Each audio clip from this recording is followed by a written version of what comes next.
In the opening scene of the manga, we meet Reinhardt, the poster child for couch potatoes. We find out that he's an introvert who enjoys spending all this time watching anime.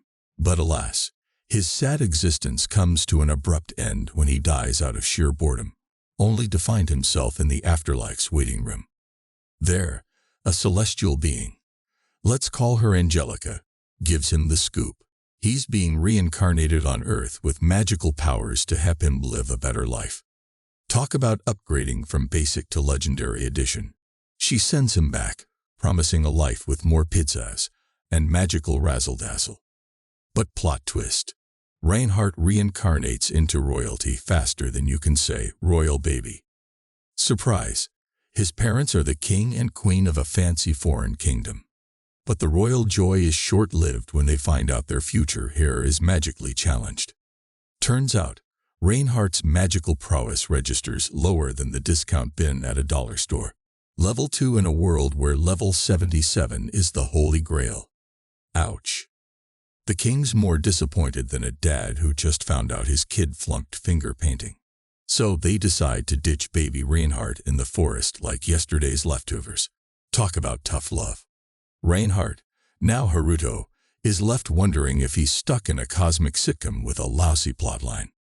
Meanwhile, Angelica's gossiping to her celestial buddy about the magic upgrade she gave Haruto.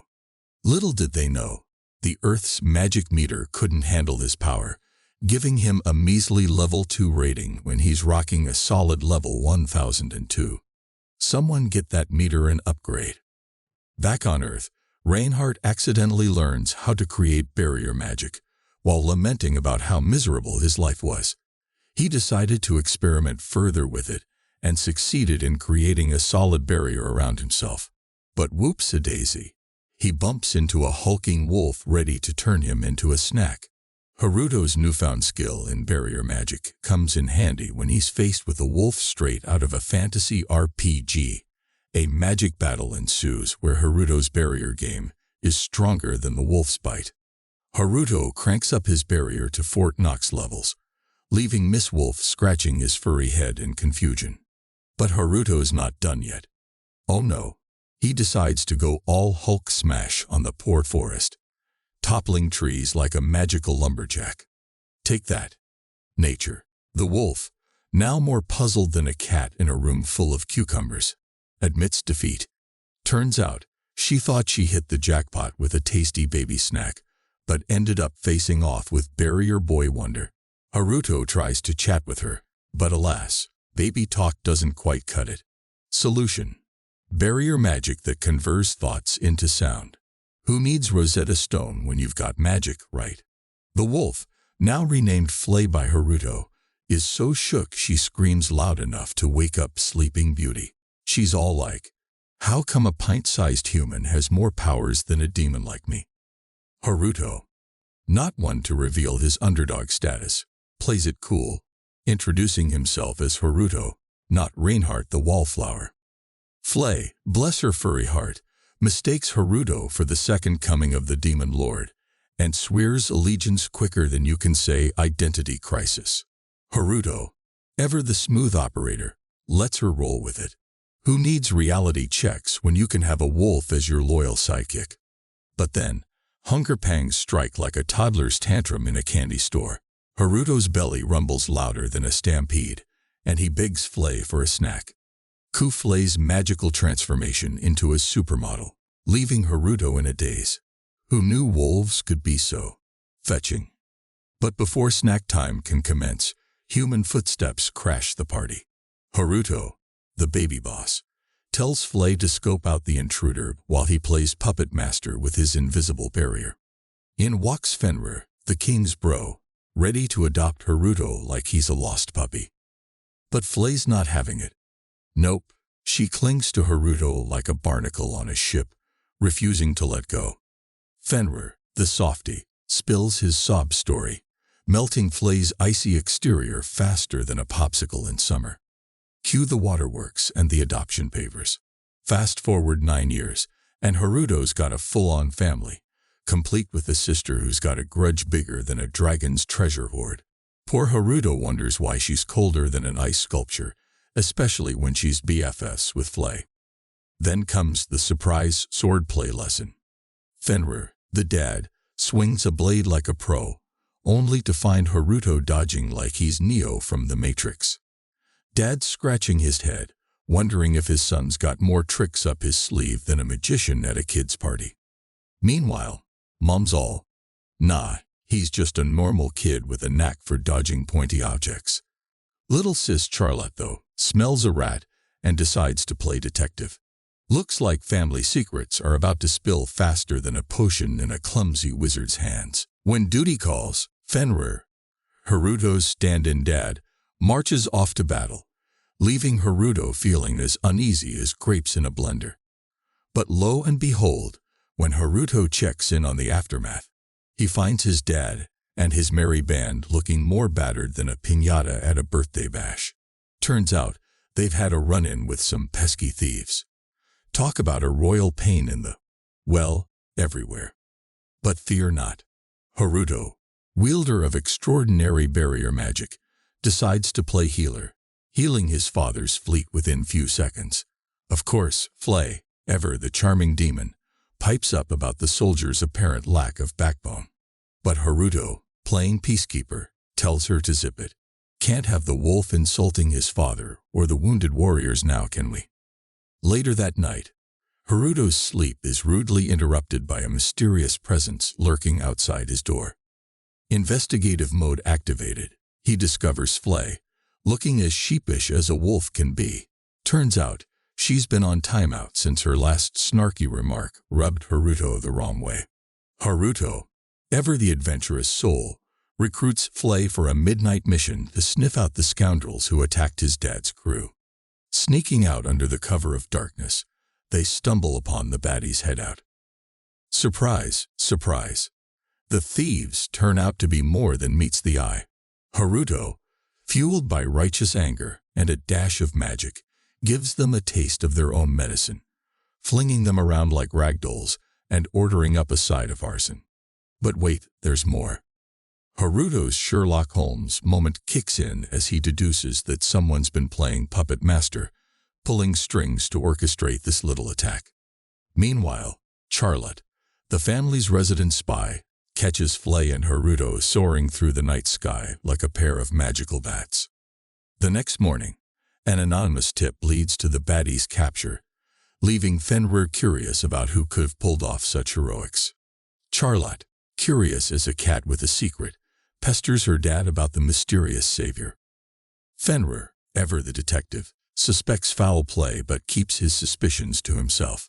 Little does he know, Charlotte's on a mission to crack the case wide open. Flay, caught between honesty and loyalty, spills the beans about Haruto's true strength, but keeps his secret identity under wraps like a magician's favorite trick. Charlotte makes up her mind to find out who Haruto truly is. For the next few days afterward, Charlotte spies on Haruto to try to find out his real identity. After a while, Fenrir, Haruto's adopted father, reveals that Charlotte and her mum would be going on a trip, so Haruto plants a surveillance barrier on Charlotte. Not long afterward, Haruto checks the surveillance camera and realizes that Charlotte and his mother were being attacked by some Imperial guards, so he instructs Charlotte on how to escape while using the surveillance device. Charlotte passes his instructions to her mother, who is surprised to learn that someone is guiding Charlotte, but she follows the instructions. Charlotte initially gets scared at the high amount of magical energy that's radiating from Haruto, but she realizes that if he had been nice enough to save them, he's definitely not a bad person. Later on, Fenrir informs Haruto that Flay had already gone to pick up his mother and sister. He also wonders why the Imperial guards were after his family, but suspects that Haruto probably had something to do with saving them. After asking Haruto what he thinks about the hero, Haruto tells Fenrir that the hero would probably stay on their side, as long as they stay on his good side. Charlotte, Flay, and her mother return, and Charlotte hugs her father first, before running over to Haruto. She claims that she had missed him and proudly declares her undying love for him to Flay's annoyance. As time goes by, Charlotte's fondness for Haruto blossoms into an obsession, to the point where she's constantly seeking any flimsy excuse to invade his room. Haruto, for his part, doesn't particularly mind the nagging. Perhaps it's a small price to pay for some semblance of normalcy in his otherwise chaotic life. On one such intrusion, Charlotte catches sight of Haruto's surveillance magic in action. She marvels at his dabbling in ancient magic, but Haruto, ever the complainer, laments the scarcity of information on the subject. Charlotte, always ready to play the hero, reveals that not all is lost. She's seen something about surveillance magic in the castle's library. Naturally, she suggests a joint expedition. Arriving at the castle's vast library, Haruto is overwhelmed by the towering stacks of books. They eventually stumble upon a relevant tome, and Charlotte, in a move both admirable and presumptuous, decides to plop herself down on Haruto's legs to read, claiming it's a habit from her childhood. As they check through the journals, Haruto complains about his inability to watch anime in this world. Charlotte, curious and clueless, inquires about anime, prompting Haruto to deliver the most PG-rated definition he can muster. Intrigued, Charlotte expresses a desire to see this anime, and Haruto, ever the problem solver, promises to make it happen. Using his multidimensional barrier magic, Haruto sets up a children's account for Charlotte, granting her access to anime. He also takes on the role of a language teacher, instructing her in Japanese so she can understand the shows. Before long, Charlotte's obsession with anime grows to the point where she starts nodding off during dinner. When Haruto's adoptive parents inquire about their recent activities, he nonchalantly mentions they've been studying ancient magic, leaving out the part where he turned Charlotte into an anime addict. After dinner, Charlotte demands more anime access, but Haruto, fearing she might stumble upon adult content, stands firm. He tells her to bathe and sleep early, but is caught off guard when Charlotte joins him in the bathroom. Considering the awkwardness of the situation, he contemplates leaving but decides that would be even weirder. During their bath, Charlotte notices the royal crest on Haruto's chest, which he describes as his badge of justice. Later, Charlotte shares her father's concerns about the kingdom's power struggles and asks if Haruto can do anything to help. She suggests he become like the heroes from her anime, assisting Zenfins in ending the conflict. Haruto, ever the pragmatist, uses his barrier magic to create a suit that makes him appear older. Charlotte, eager to be part of the action, is told she can watch from the surveillance magic. That night, Haruto encounters some thieves and traps them in a barrier before pummeling them into submission. Zenfins arrives, thanking Haruto for saving his family. When asked for his name, Haruto humorously dodges the question, saying it's still pending. Exhausted, he returns home to Charlotte's praise and collapses, dreading the thought of repeating the ordeal. A few months later, Haruto manages to create a clone hoping it can take his place at social events. Unfortunately, the clone has its own opinions, and it refuses to comply. Haruto is later asked to prepare for a meeting with Princess Marianne and Crown Prince Laius alongside Charlotte. Zenfins makes the necessary introductions, but Prince Laius, displaying all the charm of a wet sock, insults Zenfins. Attempting to humiliate Haruto, Laius challenges him to a fight, assuming Haruto is a weak magician. Haruto, playing along, uses a self-augmentation barrier to withstand the prince's attacks. When Laius asks him to attack him like a beast, Haruto agrees, effortlessly beating the prince, leaving his audience in awe and confusion over his supposed level 2 status. Marianne questions Haruto's true power level, but he claims to be a mere level 2 magician before making the swift exit. Haruto ponders the royal family's awareness of his abilities and briefly wonders if his real parents ever sought him out, though he quickly dismisses the notion, remembering how easily they abandoned him. As the day ends, Haruto realizes that balancing his double life, studying ancient magic, mentoring Charlotte, and moonlighting as a kingdom-saving hero, might just be the hardest challenge yet. One evening, as Haruto prepares to head out for another patrol, Flay notices and asks if she can tag along. Haruto agrees but warns her to keep the violence to a domestic level. He doesn't want Charlotte witnessing a bloodbath. Flay, with a mischievous grin, agrees, and they set off for the night. They soon come across a group of bandits celebrating their latest haul. Haruto, adopting his superhero persona, introduces himself as the Black Knight, while Flay, not to be outdone, dubs herself the Crimson Knight. Unfortunately, Flay immediately forgets Haruto's instructions and unleashes a torrent of fire on the bandits, frying them like crispy chicken. Haruto tries to stop her, but Flay laughs maniacally, continuing her fiery assault. Forced to intervene, Haruto protects the bandits with a barrier. He scolds Flay, who nonchalantly replies that she'll incinerate anyone who dares to cross her master's path. Meanwhile, the Crown Prince is busy sulking about how Haruto, the so-called Level 2 weakling, bested him. His bodyguard interrupts his pity party, suggesting that the prince invite Charlotte to the upcoming banquet. The prince scoffs, but the bodyguard insists it's in his best interest. Later that day, Haruto coerces his clone into attending the banquet in his place, using threats to ensure compliance. Just then, Charlotte arrives, excitedly informing him that she's been invited to the banquet by the Crown Prince. Haruto, feeling a pang of jealousy and protectiveness, decides to attend the ball. That night, Haruto spots masked men through his surveillance magic, apparently summoning something nefarious. He rushes to the scene and confronts the masked men, who are led by a captain commanding them to kill Haruto and ensure he doesn't escape. Haruto fights the masked men, discovering they are skeletons that simply reassemble after being knocked down. Realizing their weakness, he targets the red stones in their chests, turning them against their master. The ringleader sends a golem at Haruto, which flings him backward. Haruto notices a similar red stone in the golem's chest and destroys it with a rock he creates using barrier magic. The golem becomes Haruto's slave, attacking its former master.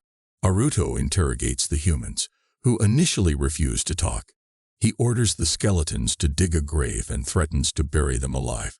In terror, the captain spills everything. They were trying to summon beasts to kill Charlotte during the performance tour on the orders of the Queen Consort. Haruto deduces that the invitation to Charlotte was a ploy to assassinate her. The guard also reveals that the Queen Consort has been using skeletons since her last attempt to kill Charlotte and her mother failed. Haruto realizes the Queen Consort might be behind the fake soldiers who previously attacked his father. The next day, Charlotte and Haruto accompany Princess Marianne and Prince Laius to the festival. Charlotte and Marianne attempt to soothe Laius's bruised ego, but it only angers him further. Haruto tries to resolve the situation by explaining that he continually strives to get stronger, using self-augmentation.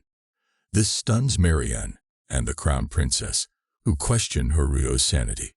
Laius speculates that Haruto might be a reincarnated demon, given his extraordinary powers, but his sister dismisses this, noting Haruto lacks any horns. After stepping down from the carriage, Haruto seeks out his father to discuss the Queen Consort. Zenfins reveals that he received a tip from the Black Knight about the Queen Consort's assassination attempts. Haruto smiles, recalling that he provided this information while detailing the location of the masked men he captured. Zenfins confides that, despite his desire to eliminate the Queen Consort, he can't because she's the only one keeping the power-hungry nobles at bay. The only person capable of surpassing her in magic is a young girl who, when the time comes, could take her place. Haruto is stunned to realize Zenfins is talking about Charlotte. Zenfins asks Haruto to protect Charlotte until that time, and Haruto vows to keep her safe. As Haruto and Flay walk back to the others, Haruto reflects on everything he's learned. Charlotte smiles at him, and Haruto realizes just how much he cherishes her happiness and is determined to always keep that smile on her face. That's all on today's video. Don't forget to check out our channel for more amazing anime recaps. Also click the bell and subscribe icon for instant notifications on new videos. It would really go a long way in supporting our channel. Have a great day, and thank you all so much for watching this video.